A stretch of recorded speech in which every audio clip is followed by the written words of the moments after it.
All right, Shalom Akyam. First and foremost, before I begin this lesson, I want to give all praises, honor, and glory to Yahweh, Bahashem, Yahweh Shai, Bahashem, Racha HaKodash. Double honors go out to the apostles, elders, great millstone, who rule and teach well. Shalom, Wa Barakyam to you brothers and sisters out there. This is Brother Malachi from the Great Millstone Nashville camp. And Lord, when that this lesson is edifying to the hopeful elect. All right, I got a quote up here, a Stoic quote, which we strive every day to move further and further away from that Epicurean lifestyle, of pleasure and joy and just instant gratification, lavishness, which, we understand in the kingdom we're going to be, wealthy. All right, there's nothing wrong with being wealthy, all right, but even in wealth, we're still going to have a stoic mindset, all right, and especially now being in hell, like a 2 and 10, this is not a rest. We need to be, push more and more every day to be a stoic, be disciplined. It's not fun, it's not easy to be disciplined, which is why most people, the vast majority of the planet Earth are not that way, all right, especially here in America, all right, because you look at some of these other countries, third world countries and such, they might carry themselves better. They have more discipline because they, grew up not having stuff. Here,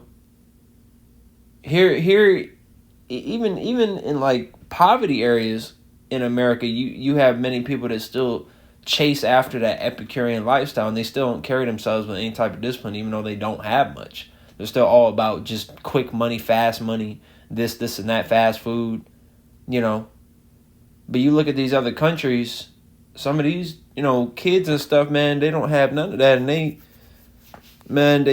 carry themselves a certain way, bro. Like you can tell that when he grows up, he going to be a hell of a man, bro. He going to be a man's man, especially if the Lord's dealing with him. It's good to be, stricken, in the sense of, your parents are tough on you and you grow up and, you basically live in a military house or, you go through the military or, stuff like that to just discipline your mind and your body and just get you, especially speaking, we're talking about the men here, you gotta have a certain mindset about you. And I'm not saying that like, oh, that brother must have it down. No, not at all. I'm pushing for it. No, I'm trying, man. Jake starting to, lessen up on certain things, certain pleasures, bring up, healthy practices and, trying to establish a gym schedule, get in there, do that. And it's not easy. Jake got work and then Jake got the actual work and, but you still got to find time, man. You got to find time and you got to manage all of these things. You gotta walk in a disciplined mindset, which is not, it's not, once again, it's not easy, and it's not supposed to be easy. This is called the straight gate for a reason. STRAIT. Trials and difficulty, man. That's what you're gonna find here, and the thing is, dudes come in and they act like, well, the truth ruined my life. So I can't have fun and truth, all this bullshit. First of all, the apostles never told you it was going to be fun or easy. Never said that. I've never heard it. I've heard the opposite. When you come to the truth, because you were already catching hell as Jake in the world, but now you're catching more hell, really. And you're catching hell with a purpose, And a lot of these things we understand, a lot of the hell that we catch is self-inflicted on top of that by poor choices, by being irrational, being emotional, lack of self-restraint, things like that, undisciplined nature. And that's what's, putting us in these situations to where now we're like, oh, damn, I'm catching hell, I'm fucked up, I ain't got no money, I gotta da-da, because of ourselves, Now, there's situations you can't avoid, all right, which is where this quote actually plays in right now. So it says, there is only one way to happiness, and that is to cease worrying about things which are beyond the power of our will. All right, which we understand everything is predestinated. All right, but especially things that are out of your control, because I believe Marcus Aurelius said something along those lines as well, bro. Which I think this dude was from Greece, so really he said it first. But then Marcus Aurelius, he was a Roman emperor, Israelite. They were most likely both Jake. I believe it. Definitely Marcus, but I believe this dude was too. Very well could be. I don't know, nothing about him, but I really doubt this is a Edomite. All right. The picture, they make him look white too. Of course they're gonna do that. You already know how Esau roll. All right, but the point is that Stoic mindset was being carried, through Marcus Aurelius, and he adapted to it, and he added to it, of course. He added to that understanding, that knowledge of how life is supposed to be, as a man, living by the sweat of your brow and just rolling with the punches. All right, so things that are outside of your control, you're driving down the highway and you catch a flat. Well, there's nothing you can do about that. It's easier said than done. All right, of course, Jake's going to get stressed out and be like, man, what the fuck, my money and all this stuff. But that's why you just need to breathe, you need to relax. Okay. And there's nothing wrong with getting angry, man. But the scriptures say don't let the sun go down upon your wrath. You got to let that shit go. Okay, whatever. It is what it is. I don't know how this shit happened. Or shit, even transmit, even outside of a car, that's just a good example to use, but just anything. You might be treating your woman right, and one day it's just like, you know what, fuck you. Just walks out. There's nothing you could have, you didn't do nothing. There's nothing you could have done, have done to stop that. Things that you don't control, don't put so much energy into it to where you're like, what the fuck? No, you didn't do that. There's nothing you can do about that. So you just need to deal with it, man. Don't cope with it either. All right, don't run to that bottle. All right, don't run the box. Don't run to the video game. Now there's nothing wrong with having these things, and I listed 3, but there's of course more. To just balance out, relax, and chill. That's cool. Okay, but don't lean on these things like a crutch. Like a cane. Like, damn, I need this to move. No, because there's going to be a lot of things that's going to happen, especially in these coming days. I mean, we're talking about Jacob's trouble right around the corner. There's going to be a lot of things happening that, like he said, are beyond the power of our will. We didn't have control over that. I couldn't stop the martial law from kicking my door in and throwing me in a van. I couldn't do nothing about that. So at that point, who do you need to put, which really at every point, but especially in moments you don't have control, who are you ultimately supposed to lean upon 100%? Yahweh Shemel Shai. Once again, in every situation, but especially in situations like that, you have no pull here. There's nothing that you can personally do that's going to get you out of this situation or avoid this situation. So you need to lean upon Yahweh Shemel Shai. All right, and like Yahweh Shai said, with God, nothing is impossible.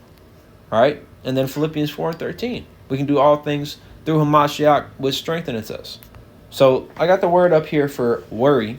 All right, I'm going to jump down because they got some crazy shit going on up there. Down here, it says to annoy, bother, vex, meaning to cause mental distress or trouble, to feel anxiety or mental trouble. Let's see what anxiety is, because that's a big thing that really all Jake had, but especially us in this truth.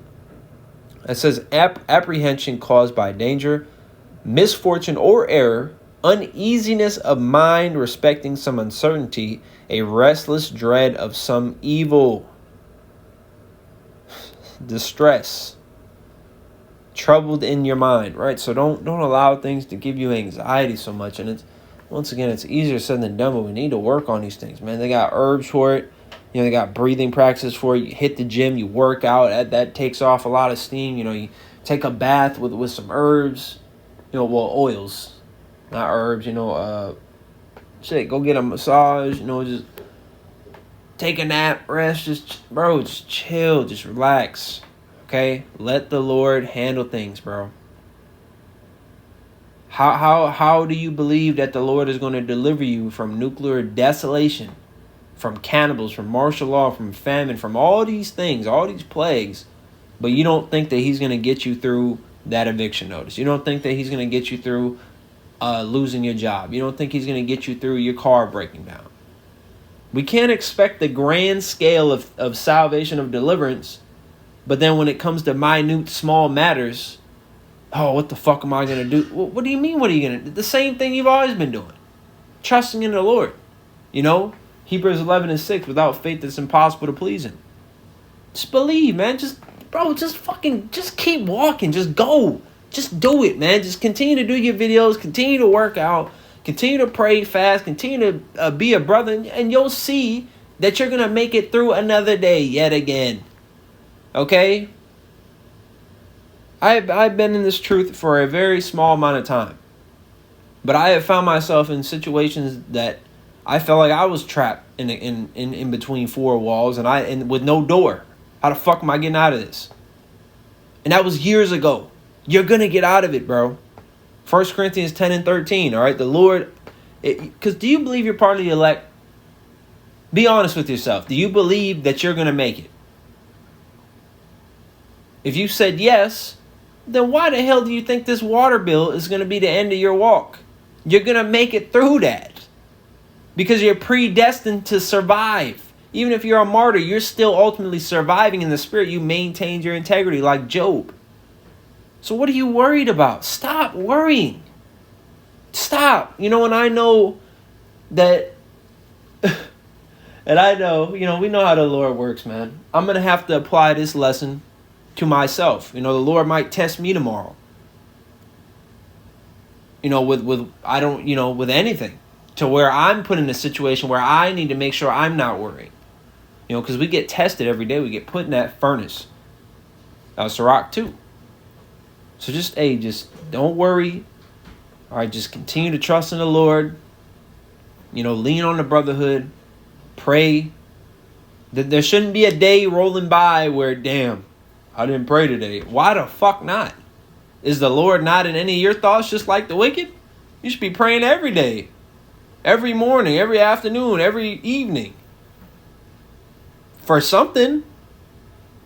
Throwing up the Lord's Prayer, throwing up the curses, praying for brothers, praying over your food, praying over your water, praying for safe travel, praying for your health, praying for spiritual attributes, praying for more faith, wisdom, discipline.